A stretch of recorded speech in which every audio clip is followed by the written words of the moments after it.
Saudações a todos e a todas, espero que vocês estejam muito bem, porque eu estou.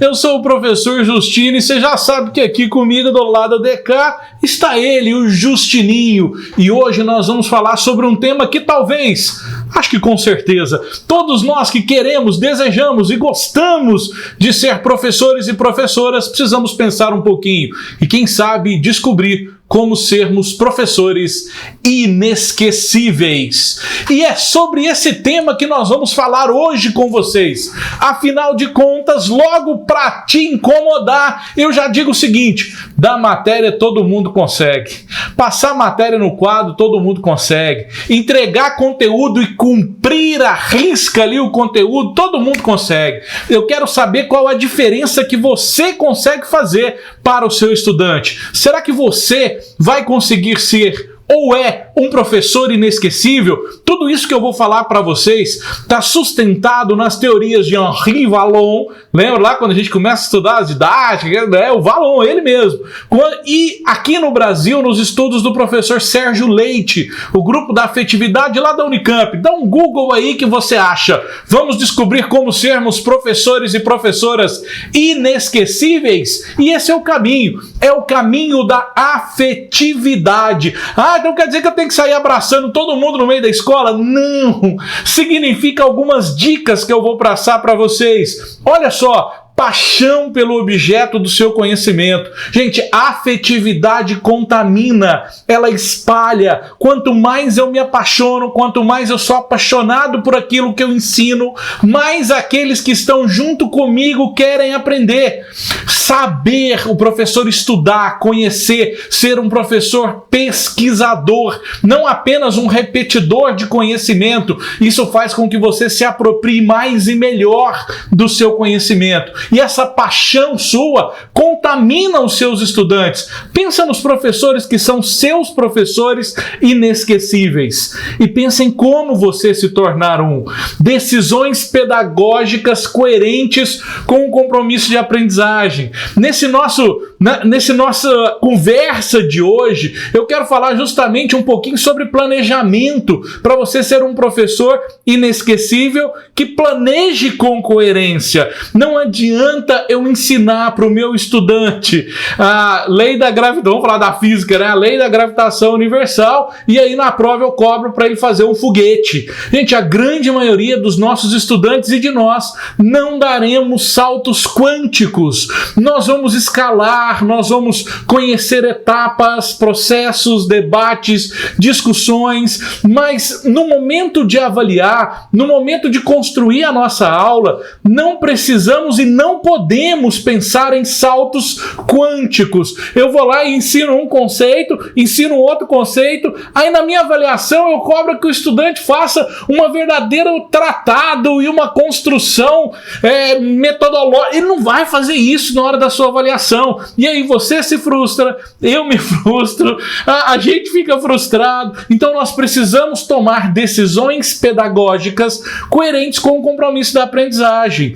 Por isso é que nesse primeiro momento eu digo para vocês, olha, afetividade, as marcas do professor inesquecível. Nós precisamos começar a pensar que o nosso ensino tradicional, ele separa a razão da emoção, como se nós fôssemos sujeitos que pudéssemos viver de forma desconectada. Isso não existe. Nós somos sujeitos completos e complexos, em que a razão e a emoção coexistem.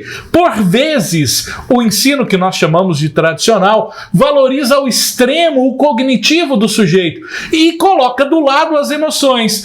Dá uma pensada, vê se aqueles momentos em que rolou uma piada na sala, o professor foi mais divertido, ou o professor deu atenção para a sua pergunta, em que envolveu a emoção, o seu cognitivo não agiu de uma maneira mais eficiente e a aprendizagem foi mais efetiva, eficaz. É sobre isso que nós estamos falando. Criar momentos inesquecíveis, experiências emocionais que conectam ao seu movimento cognitivo.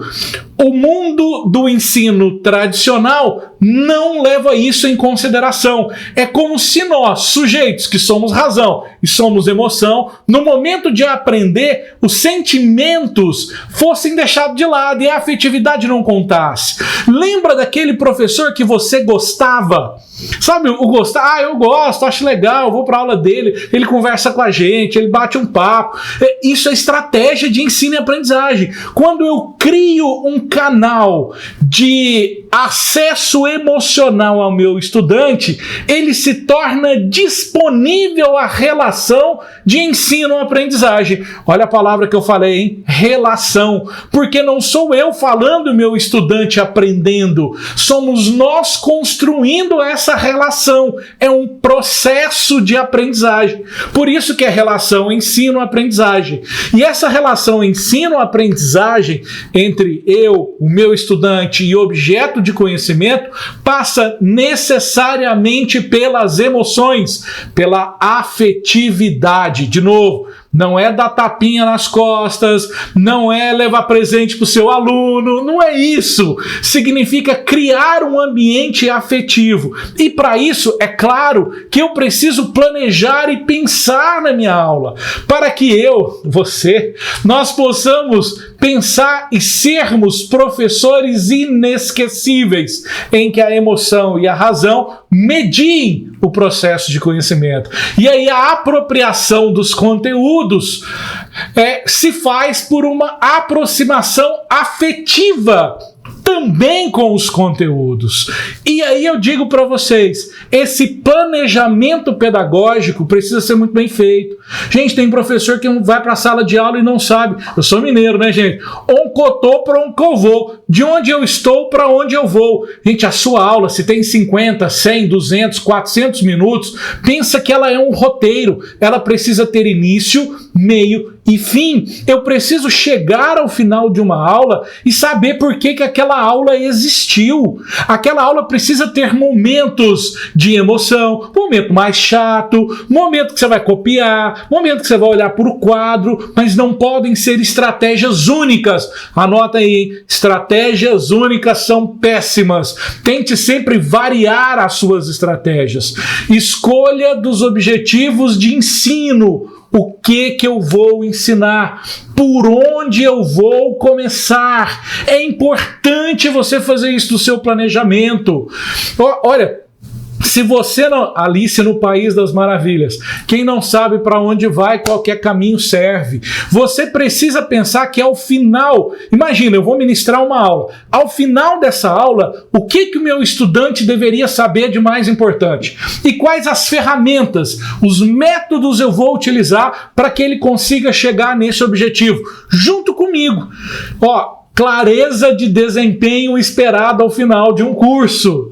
Gente, se eu comecei a treinar para uma maratona, eu tenho clareza que ao final eu preciso correr uma maratona. Para correr uma maratona, então os passos, os steps que eu vou passar serão esses, para eu conseguir correr uma maratona. É claro que nem todos percorrerão o mesmo treino. Lembra disso, hein? Eu posso ter um objetivo final, mas os caminhos são diversos. Não adianta eu me preparar para a corrida e lá no final eu mandar o cara nadar.